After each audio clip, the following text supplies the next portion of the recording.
Assalamu alaikum wa rahmatullah, j'espère que tout le monde va très bien.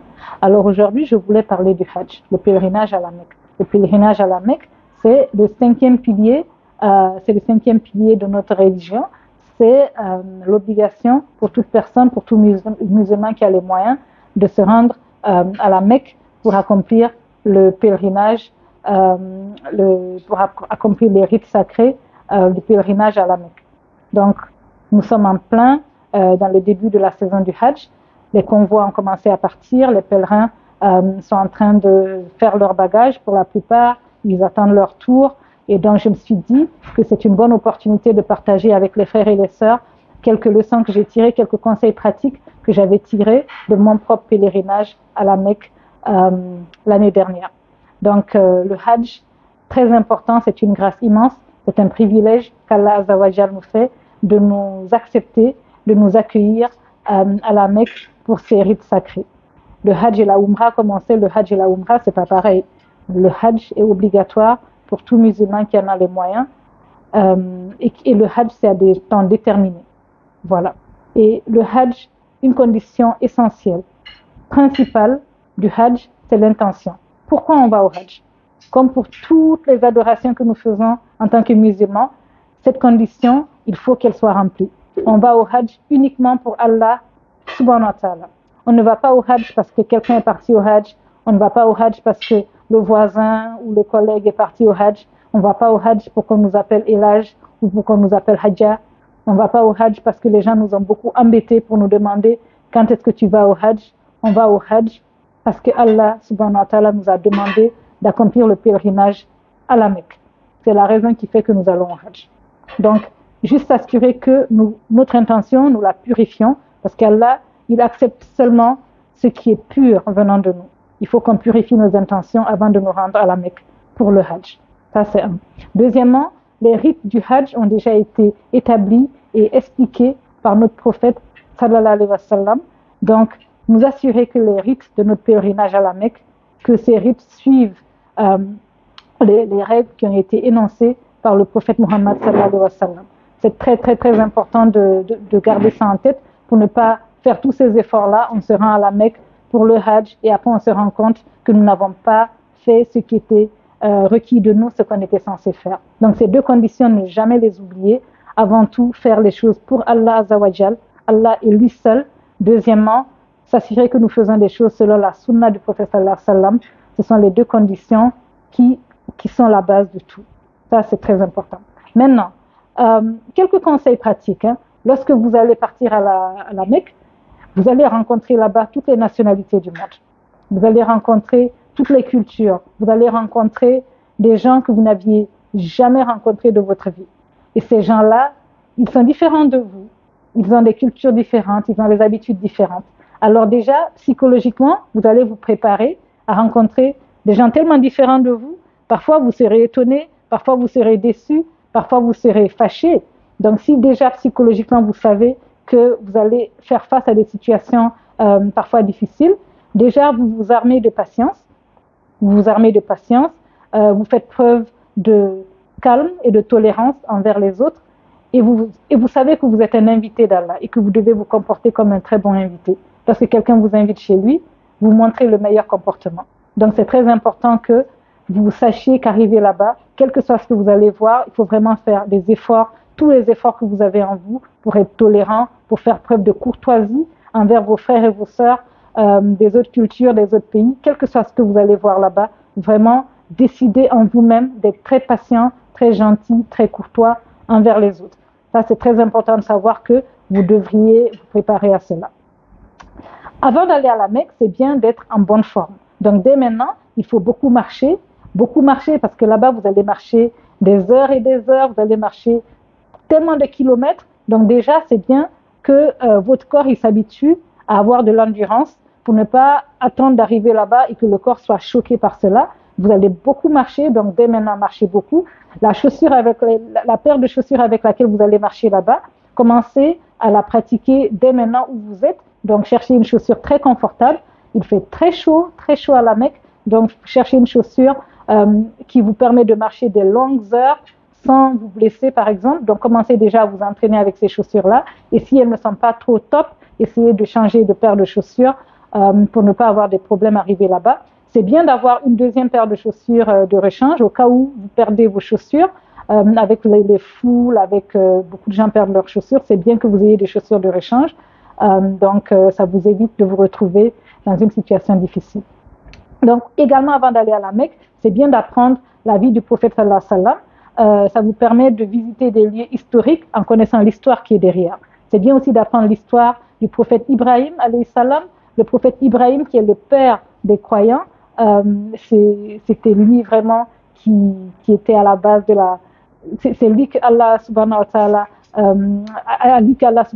a assigné la tâche de construire la Kaaba avec son fils Ismaël alayhi salam. Donc c'est bien d'apprendre leur histoire, comment ça a commencé, qu'est-ce qu'Allah leur a dit de faire, quel était leur contexte, quelles étaient les difficultés, comment ils ont pu surmonter cela. Et aujourd'hui, nous sommes là à aller à la Mecque et nous sommes là à marcher sur ces lieux sacrés où ils ont marché, que ce soit à la Mecque, que ce soit à la Kaaba elle-même, à Safa, al-Marwa, que ce soit dans les lieux historiques de la bataille de Badr.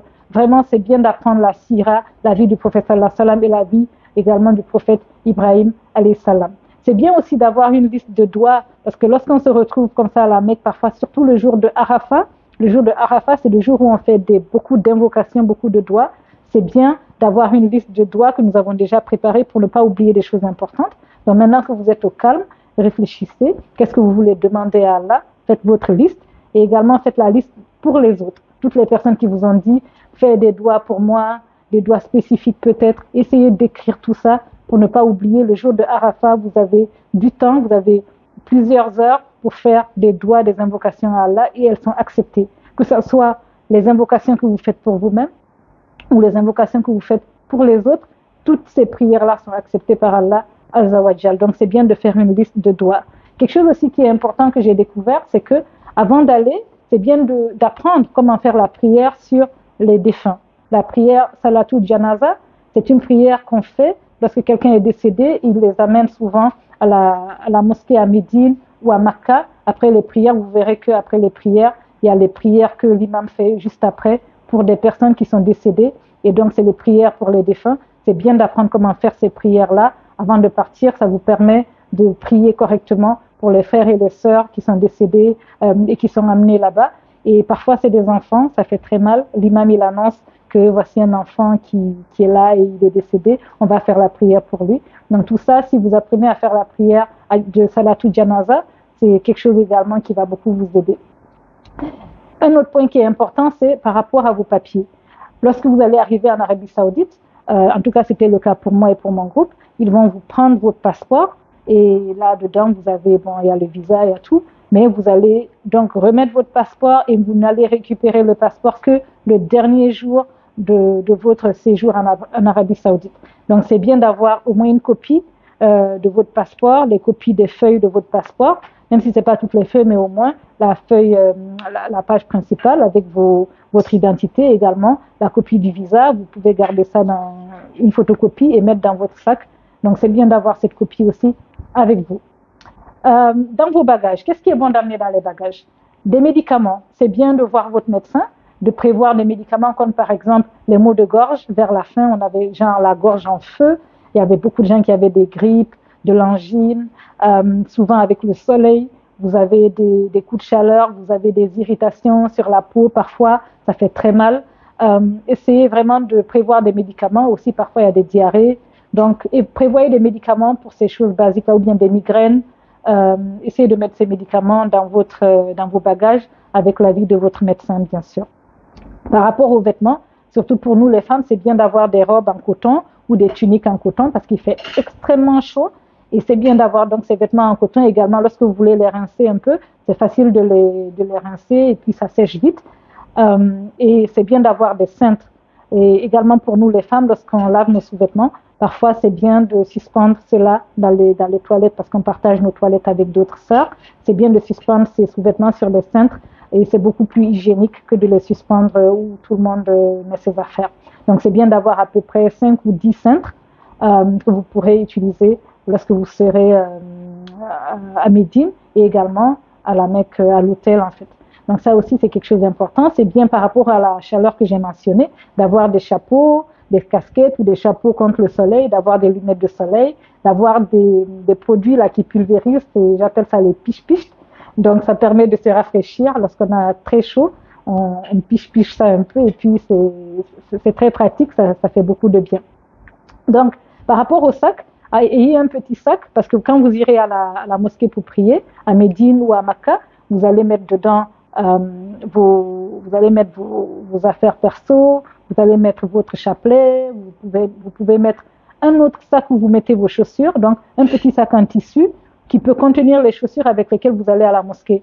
Ça vous empêche de laisser vos chaussures à la rentrée parce qu'il y a des attroupements à la fin des prières. C'est difficile parfois de récupérer ces chaussures. Il y a beaucoup de gens qui ont perdu leurs chaussures. Donc c'est bien d'avoir des petits sacs en tissu que vous pouvez fermer avec des cordes, où vous pouvez mettre vos chaussures et rentrer avec dans la mosquée et vous avez toujours vos chaussures sur vous. Un petit truc que j'ai beaucoup aimé, c'est avoir des boîtes où vous pouvez mettre quelques dates parce que lorsque vous passez plusieurs heures dans la mosquée, que ce soit à Médine ou à Mecca, vous avez un peu faim. Donc c'est bien d'avoir ces petites boîtes de dates que vous pouvez donc manger parfois lorsque vous êtes à l'intérieur de la mosquée entre les prières. Ça permet un peu de couper la faim en fait. Et les gourdes, soit vous achetez une gourde d'où vous venez, ou vous pourrez acheter une gourde sur place. Mais en tout cas, du premier jour que vous arrivez jusqu'au dernier jour, ne buvez que de l'eau de Zamzam. Ne buvez aucune autre eau. Et il y a plein de gens, même moi-même, je peux témoigner que pour le temps que vous allez passer, vous allez sentir votre corps, il sera différent. Vous allez vous sentir différemment à force de boire l'eau de Zamzam. L'eau de Zamzam, c'est une eau bénite, c'est une eau de miracle. Donc, il faut avoir une gourde. Lorsque vous irez à la mosquée, il y a des sources où l'eau de Zamzam elle sort. Il y a beaucoup de glacières où vous aurez l'eau de Zamzam. Donc il y en a vraiment à volonté. Il faut avoir une gourde pour avoir toujours votre eau de Zamzam à portée de main. Des petits trucs aussi qui sont pratiques, c'est que la trousse de toilette, qu'elle soit un peu pratique lorsque vous irez à Mina par exemple. Il faut une trousse de toilette qui n'est pas trop grande, de manière à ce qu'elle puisse contenir dans votre sac, parce que lorsque vous allez aller à Mina, à Rafah et tout, votre sac il ne devra pas être trop lourd en fait. Donc il faut avoir une trousse de toilette qui est assez minimale pour vous permettre de facilement la mettre dans votre sac. C'est bien d'avoir une multiprise pour les téléphones. Vous irez souvent, vous aurez besoin de charger vos téléphones, mais il n'y aura pas de prise. Donc si vous avez une multiprise aussi, c'est quelque chose qui est très utile. J'ai constaté que c'est quelque chose qui est très utile d'avoir une multiprise. Maintenant, pour nous les femmes, vraiment, c'est un conseil que j'avais reçu et finalement, j'ai vu l'utilité de ce conseil-là. Souvent, il arrive que les femmes, elles prennent des comprimés pour interrompre leur menstru. Et ça, moi, je ne le conseille à personne. Franchement, j'ai essayé de faire ça, c'était la catastrophe. Ne prenez pas de comprimés pour interrompre vos menstrues. En général, vous avez suffisamment de temps pour que les rites qui sont obligatoires de faire, par exemple, faire le tawaf autour de la Kaaba, ça, vous pourrez le faire, même si ce n'est pas le jour même, vous pourrez le faire quelques jours après. En tout cas, ne pensez pas que vous pouvez améliorer votre expérience de Hajj en essayant de prendre des comprimés pour interrompre vos menstrues. Moi, franchement, on m'avait conseillé de ne pas le faire. Et finalement, bon, j'ai pensé que ça n'allait pas poser de problème, mais je déconseille à toutes mes sœurs de prendre des comprimés pour interrompre leur menstru. Vraiment, je vous déconseille de le faire. Essayez d'y aller et vous verrez que vous n'aurez pas de problème et que vous pourrez faire votre Hajj, tout ce qui est essentiel de faire lorsqu'on est pur, vous pourrez le faire, vous aurez le temps de le faire, ne vous inquiétez pas pour ça. Donc, avant de finir, je voulais vraiment demander aux frères de penser aux autres. Il y a beaucoup de comportements qui dérangent les autres que j'ai vus là-bas. Les téléphones. Arrêtons de toujours aller en faisant des selfies alors que ça dérange les gens. Il y a un moment, on était en train de prier autour de la Kaaba. Il y a une dame qui nous a piétinés et ne nous voyait même plus parce qu'elle voulait faire sa vidéo. Elle était live sur Facebook, elle était en direct parce qu'on venait d'annoncer l'appel à la prière autour de la Kaaba. Elle nous piétinait. Et puis il y a plein de gens avec leur téléphone. Pourquoi on prend des vidéos autour de la Kaaba? On filme ce qu'on est en train de demander à Allah Zawajal. C'est tellement personnel, c'est tellement privé. Je demande aux frères, au-delà des photos symboliques que nous prenons, quelques photos vraiment pour garder le souvenir, ça c'est quelques photos. Mais être avec le téléphone, c'est même risqué parce que Allah il demande la sincérité et toujours vouloir que les autres voient ce qu'on est en train de faire, que les autres sachent où on est, toujours vouloir montrer les choses. Parfois, il faut qu'on questionne notre intention et qu'on se pose des questions. Pourquoi on fait ça? Pour qui on fait ça? On va là-bas pour Allah. C'est une expérience entre nous et Allah subhanahu wa ta'ala. Vraiment, je conseille les frères et je conseille les sœurs de faire attention au téléphone.